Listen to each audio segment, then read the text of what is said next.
Hello everyone, welcome back to my shed. I used to struggle with the winter so much. I'm 26 now, and when I was 16, so 10 years ago, I moved to the countryside, moved to Cornwall. I grew up in London. I mean, winter in London was tough. Well, I found it tough, but winter in Cornwall when I wasn't in the city is a whole different ball game. London in the winter kind of continues. You know, there's still all the same stimulation that happens through the summer. There's still the movies and the parties and the pubs and the restaurants and all that kind of stuff. All the things that keep you entertained in London, or all the things that were keeping me entertained in London, happen through the winter. But in seasonal towns, in seaside towns, in countryside towns, towns that are really tourist dependent, the difference between summer and winter is huge. And the summer is like huge party town, you know, loads of things going on, loads of stimulation, loads of excitement, and then the winter feels like everything shuts.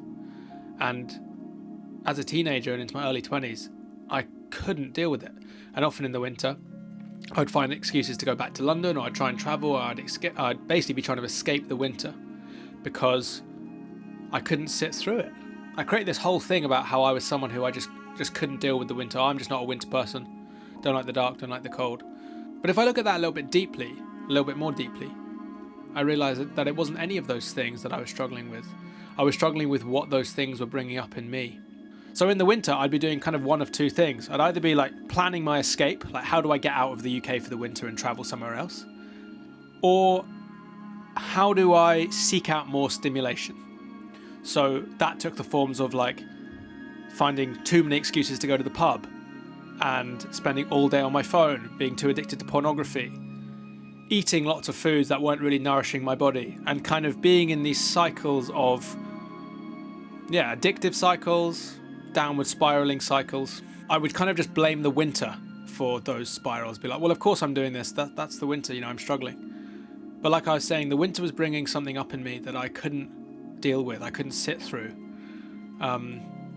It was asking me to slow down. And of course, when I was slowing down and my mind was settling, I didn't like myself. I wasn't friends with myself. I didn't like the voices that were speaking to me. I still hadn't navigated through so much anger and shame and pain that I was carrying.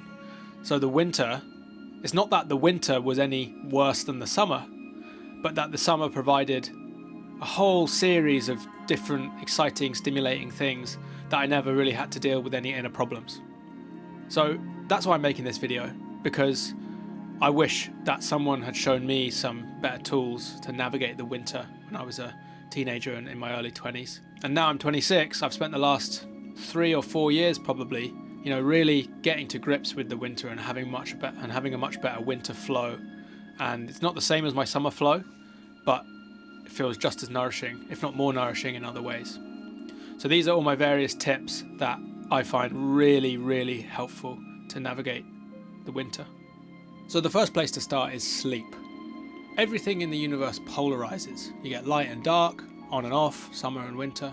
If you look at any other animal, the other animals, other beings, move through the summer maybe in a different way to how they move through the winter. They're not at one continuous pace into eternity. There's up and there's a down. There's a peak of a wave and there's a trough of a wave. Winter is the trough of the wave, it's the death.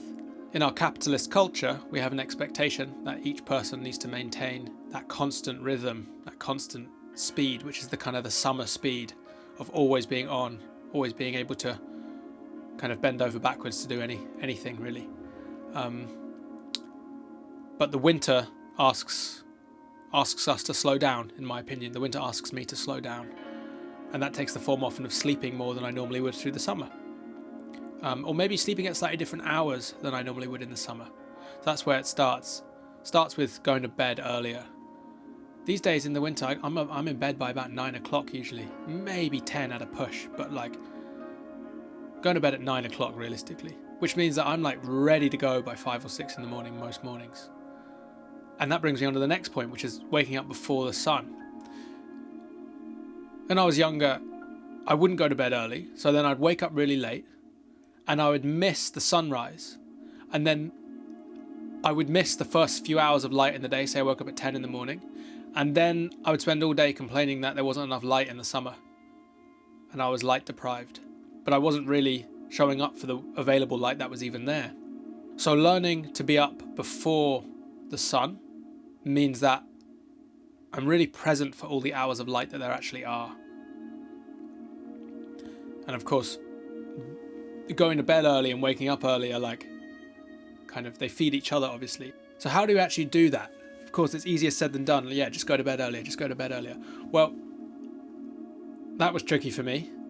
I had to learn how to do that as well. How can I make myself tired enough at 9 o'clock to actually want to go to bed? That sounds pretty mental. And that is all around the ceremony and ritual of an evening. This is to do with circadian rhythms and not exposing yourself to too much blue light in the evening. You know, having strong boundaries with your phone in the evening. This is my phone. I've even programmed this button, the on button, to make it go red, and I've programmed that to turn on at about 6 o'clock in the evening. So then I'm only, if I have to go on my phone in the evening just for the odd message, I'm just receiving red light, which is easier on the eyes. Having a really dimly lit house, you know, just a few corner lights, not the big bright lights on. And then I've got, where did I put it? I swear I just had it, here we are. I bought a few of these as well, and they're great. They're great for camping. These little orbs, and they have different brightness levels, but that's the one, the red one. I put these in the bathroom. I put these in the bedroom. I can move them around. They're USB-C chargeable. It's almost like a modern candle. I kind of just carry that around in the evening. If I need to go into the bathroom, I don't turn the bright light on in the middle of the night, or in the evening I can just turn that on. And it means that all throughout the evening, I'm priming myself to be able to actually, once I put my head on the pillow, once I hit the bed, I'm actually going to fall asleep. So along that similar topic of evening ritual, that's where food comes in.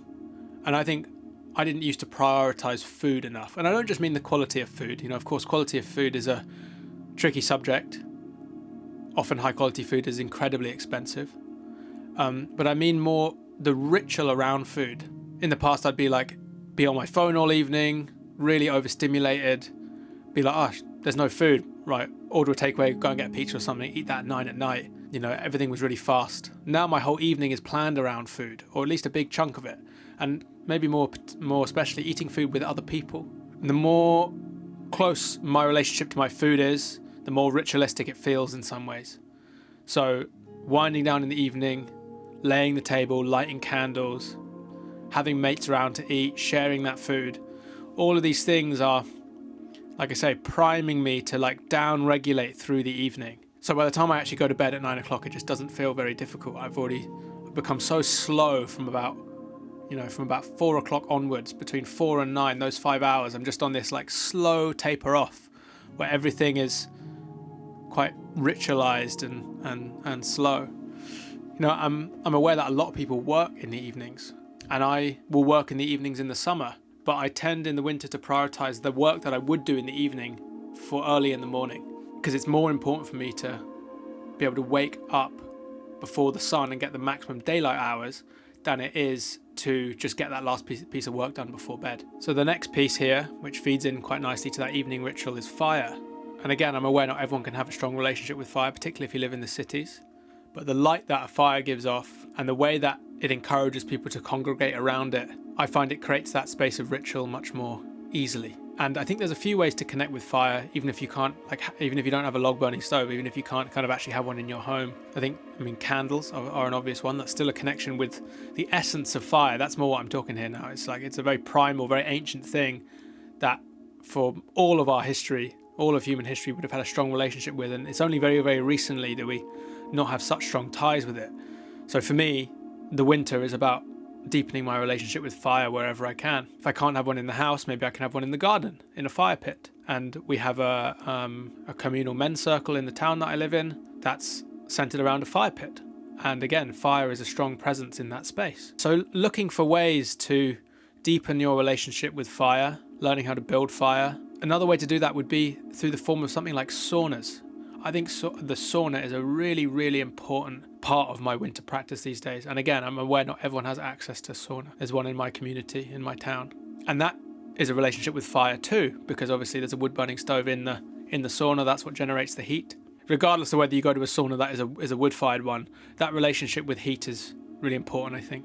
You know, through the winter, I would, like I said, find too many excuses to go to the pub and too many excuses to drink alcohol. That was for a few reasons, you know. Definitely enjoyed the feeling of being pissed and hiding from my feelings. But also, it's a place to socialise. When I kind of decided that I was going to start peeling away from, like, not specifically alcohol, but kind of alcohol culture, I realised that left quite a big void in my kind of evening communalness. And the sauna really, really filled that void. It's such a good place to meet people, to have the kind of conversations with people you wouldn't normally have in day to day. People are slow enough and down-regulated enough to actually stop and listen quite a lot of the time. And again, it's quite hedonistic, like the pub is, you know. It's like, just feels like a really nice thing to do. And I go a few times a week through the winter. I don't really go in the summer at all, but the winter I go very frequently, and it's really important for me, particularly in the evening. And often these saunas, they have cold plunges as well. And that was my next topic, which is, you know, leaning into that coldness of the winter. Can you meet the winter a little bit more than you already are? If we're inside all day and it's like wet and it's cold and it's freezing outside, and we're constantly hiding from that,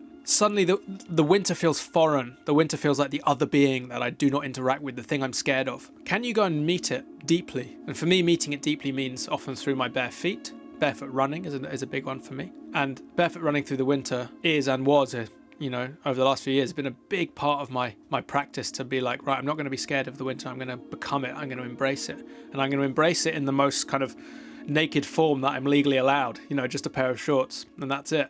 And it's that cold exposure to the storms, exposure to the elements, that by the time I come back in, even if I've been out for 10 minutes, by the time I come back in, I've been like, it's like I've shook hands with the winter, you know? It's not this thing that I'm terrified of that I'm going to keep on the other side of the house wall. I'm like, no, I met that guy today. I met the thing I was scared of. And that can take the form of, the barefoot running and going out in the rain and the storms, but also just meeting the cold showers, the cold plunges at saunas. Or if you happen to live by a nice body of water like the coast or a lake, that cold exposure can be really powerful as well. But also, you don't even need to take it that extremely. Going out in the rain, making sure that you're getting those walks in and you're spending time outside, is really important. And the last point I want to bring in is kind of slower hobbies. Can you make something? I like working with deer skins at the moment. And I like having one on the back burner of just like, you know, having something to sew or something to make, something to craft, you know, but also music falls into that category. I play a lot more music through the winter in the dark evenings. Pick up the harmonica, the guitar, went to a drum circle a few days ago. And prioritizing music and dance through the winter, I think, is really powerful for me.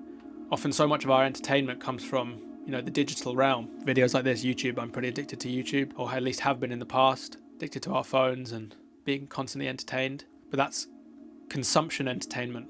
And what I'm talking here is creative entertainment, and not even creative entertainment which has any goals involved. The kind of creative entertainment which doesn't really need to get anywhere. You know, playing music is an example of that. There's no goal when you play a song. It's just to play the song. Similarly, when I'm making hides, you know, I'm not like when I'm tanning hides, I'm not like trying to sell them or really anything like that. I guess there's an end product, but it's not really a goal. It's just to like have something to fiddle with in the evening. So I mean, of course, things like knitting, there's so many, but feel into what your evening could look like if you took the technology away and you weren't entertained by consumption of technology and instead were entertained by creation of something. But yeah, I hope that video helped you. And maybe there's something in there that can help you navigate your winter a little bit more seamlessly. What is it about the winter that you can't sit through? What are you trying to escape? If you're looking at flights, if you're always trying to get away and travel, or you're trying to numb it in whatever capacity, what is the winter asking of you that you are not letting yourself face? You know, the winter is a gift. The winter is your friend. It's not here to try and impose its will on you to be like, you must suffer. The winter is trying to show you where you can let go of some things, where you're still holding on really tightly. The winter is just here for you. So is the cold, so is the rain. And if you're having an emotionally recharged response to these things, good. Sit with them. Let the winter wash over you and then see how you emerge in the spring and the summer because of it. You know, my ability to deepen into the winter has a direct correlation for my ability to show up in full presence for the summer. It's the nature of polarity, I suppose. Thank you for watching, guys. I'm really enjoying making these videos in this shed. It's a bit dark now. I should turn on my little light. Here we are. Good night, guys. It's about 4 o'clock. It's not night time. Bye.